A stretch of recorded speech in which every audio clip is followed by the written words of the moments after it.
Hi Ford family, I'm Rachel Blazer. I'm a digital transformation technical analyst here in PDC, and I have a really cool new room to show you. Come follow me.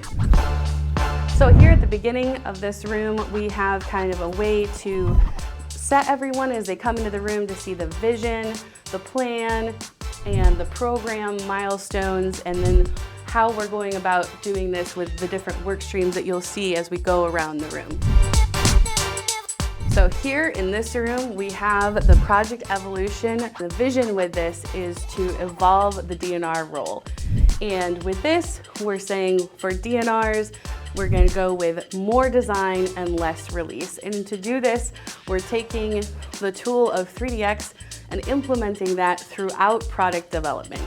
The 3DX tool does help us do this as far as evolving the DNR role, but we do need to also think about how we change our processes, our R&Rs, and our principles in order to build a solid foundation for these changes. As we do this, we need to bring together cross-functional teams to come into this room, talk about these ideas and how we're going to work and change what we do and how we do that differently. In this beginning section, you can see that we lay out our overall vision of what this looks like and how we're going to achieve this. And then we have our program timing, starting on our plan of how we move through each of those and how the teams are going to work together. Next, let's go to change management. Come on. You'll notice that before each of our work streams, we have some first principles posted. This is to focus our team on our enterprise goals for cost, quality, and efficiency.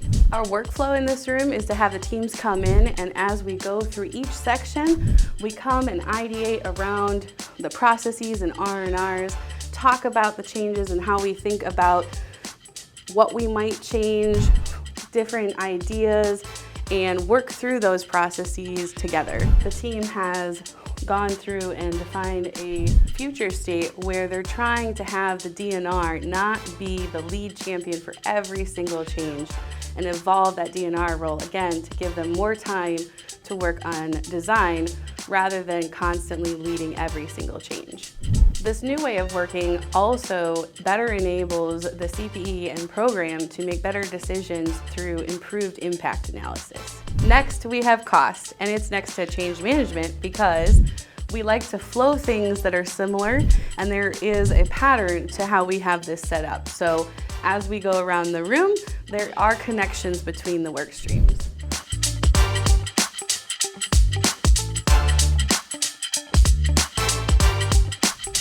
As our cost team is working on evolving the process in R&Rs, they are shifting the focus to less emphasis on precise cost on every design iteration.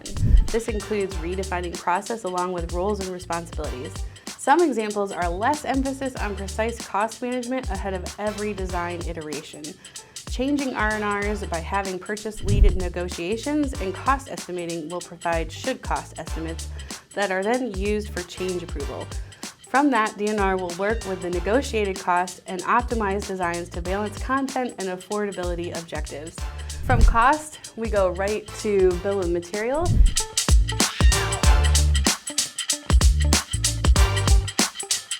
Here the team is working on an integrated bill of materials where there would just be one tool for both CAD and engineering, meaning that everything is in one tool so that if one team updates something, the other team can see it right away.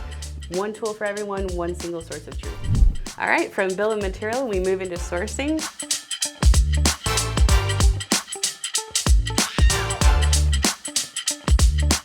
Here, the team is thinking about the fact that almost every part on every product needs to have a sourcing plan.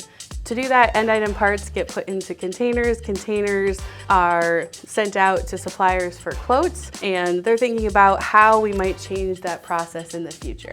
From sourcing, we move into model-based systems engineering.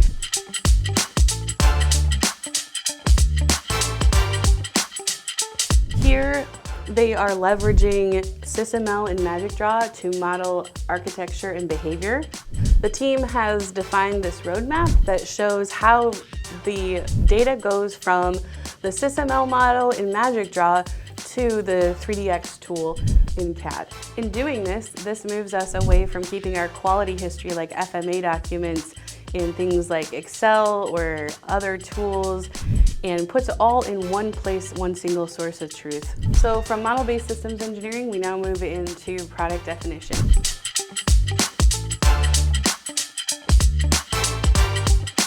So the product definition letter is how we here at Ford define our buildable combinations for programs. And here we have historically used tools like PDO, IPDL, PDO-CM to lay out and define our products. Now, the team is thinking about how we redo that process and redefine those R&Rs to codify the rules by which we put together our buildable combinations of products for Ford. To do this, part of that is considering tool, but that is not the only part. First, we have to rethink our principles, process, and R&Rs to do this. Build that foundation, and then we can think about what tool we go to next. Now, there are some advantages to going to 3DX with this, but we are thinking about this in a broader aspect and are going through some workshops to think about this in a holistic sense moving forward. Okay, from product definition, we move into the 3DX environment of CAD.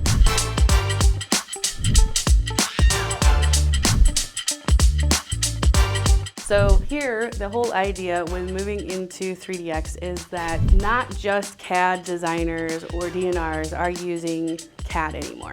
So with 3DX, it allows collaboration amongst many different roles to go in, look at the CAD, be able to easily use it, and observe what is happening with the vehicle at any moment in time.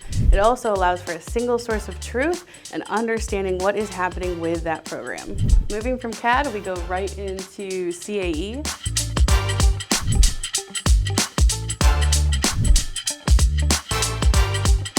Here, currently on the P736 program, the CAE team is essentially exporting their data from 3DX and then using their downstream tools.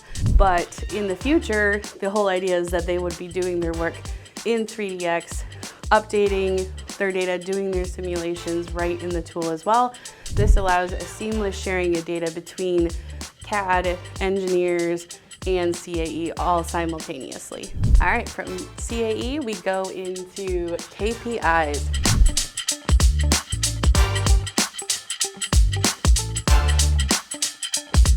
Here we've defined several metrics to kind of measure our progress as we implement the new way we work.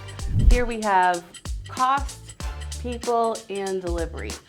Some of these are looking at how many users we have, so kind of 3DX adoption for the tool, how many engineers we have working on the program, design maturity, looking at how many 3D shapes we have coming into CAD, and then looking at collaboration, different types of roles, who's working in the tool, and then motivation, saying how people are feeling about this new implementation.